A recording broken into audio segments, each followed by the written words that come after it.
Hi, my name is Sean Lay, and today I'll be talking about habit number 7, Sharpen the Saw, from Stephen Covey's book, 7 Habits of Highly Effective People.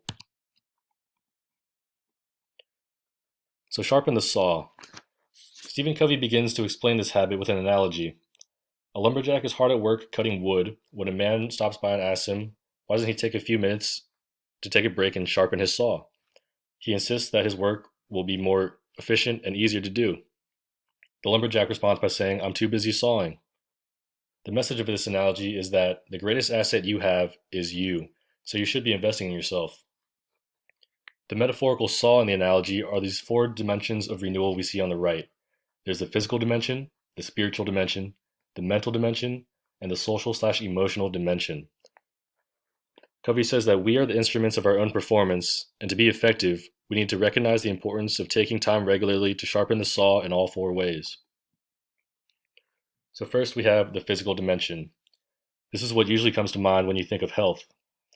From being an active standpoint, there's endurance, which can be improved by training stamina, flexibility, which is improved by stretching, and strength, which is improved by strength training, such as weightlifting or other exercises. Diet and stress are also very important. You should be caring about what's going into your body and your nutrition, and stress is just never good. You really have to be proactive with this goal because the issue is not alarming or urgent. Nobody's making you exercise, but it's very important for your health and renewal. The goal here is to preserve and enhance our capability to work and adapt and enjoy. Next, we have the spiritual dimension. Some ways to renew your spirit is to meditate, walk and connect with nature, or simply listen to music. Covey uses a short story by Arthur Gordon called The Turn of the Tide to explain this. In this story, Arthur goes to the doctor. Since nothing is physically wrong with him, the doctor prescribes him 4 letters and tells him to spend the day in a place where he was happiest as a child.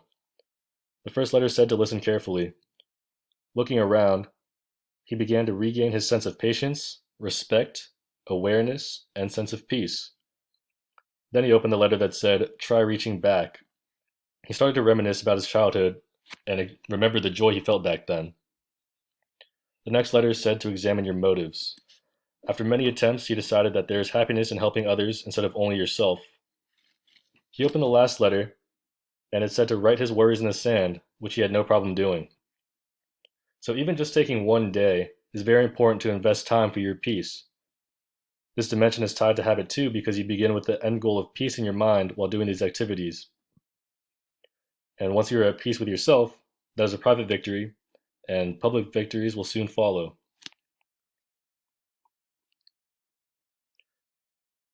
Moving on, we have the mental dimension. One must continually be honing and expanding the mind. You can do this by reading acclaimed literature, writing down your thoughts, and organizing your day. Reading will give you vast knowledge and differing perspectives. This ties into habit 5 of seeking first to understand, then to be understood. Writing will also help keep the mind sharp, and it also can be a source of creativity. Organizing and planning your day through visualization is tied with habit 2 because your end goal is in mind, but you can also visualize the steps you will take along the way to reach your goals. So the goal here is to think clearly, to reason accurately, and to be understood effectively. The last dimension we have is the social/emotional dimension. While habits 1, 2, and 3 focus on the other dimensions, the social/emotional dimension focuses on habits 4, 5, and 6, which are centered on principles of interpersonal leadership, empathetic communication, and creative cooperation. This dimension is manifested in our relationship with others, and in these relationships, integrity is very important. Some quotes Covey said are, peace of mind comes when your life is in harmony with true principles and values and in no other way.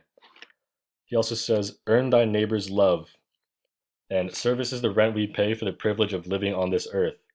Just like Arthur Gordon's story in the spiritual dimension, service is very important for our renewal, and we must always help others and be the best we can in our relationships. Scripting others. People are often a function of the social media scripted by perspectives, opinions, and paradigms around them. The example Covey uses in the book is that in an elementary school class, a computer accidentally made a mistake and deemed kids who were supposed to be bright as dumb and deemed the dumb kids as bright. After 6 months, the teachers caught on to this and they had the students retake the test without their knowledge. And it was a self-fulfilling prophecy because since the roles were switched, the perspectives of the teachers were different. And so the kids who originally seemed to be bright, since they were deemed as dumb, their IQ scores actually went down and vice versa. So that's why it's always important to be a positive influence because you never know whose life you're going to impact. There is balance and renewal. Organizational and individual renewal requires development and renewal of the four dimensions in a wise and balanced way. Neglecting a dimension will limit effectiveness and growth. So this habit, sharpen the saw, ties all of the habits together. Physical health affects mental health, and spiritual strength affects social and emotional strength. So let's look at the habits. Starting with habit one, be proactive. One must be proactive in doing this by themselves, seeking to renew themselves. No one's going to make you do that. You have to do it yourself. And number two, it teaches you personal leadership. You can take control of your own life.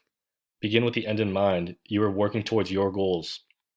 Three, put first things first. This will help with organization and management. And four, five, and six, dealing with relationships. You must think with an abundance mindset. Everyone can always walk away with a win-win situation if you want to. It's also important to seek first to understand in a way that you can explain the other person's thought as well as they can in order to be understood. It's more persuasive that way, and you can hear differing perspectives to come to a solution to the issue. And finally, with this win-win and seeking to understand, we can synergize in our relationships.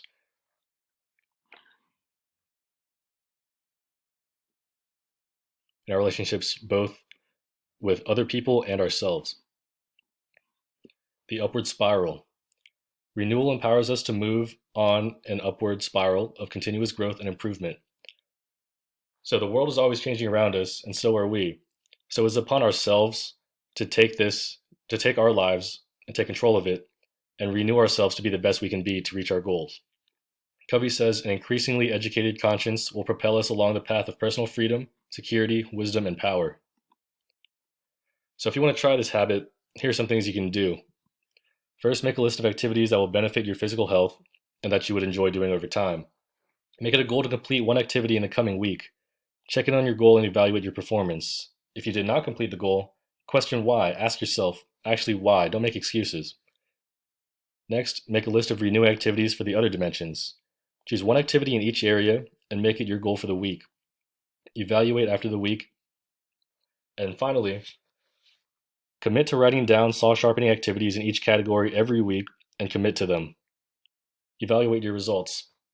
After this, your life will probably have changed, hopefully for the better. And that's all I have. Thank you.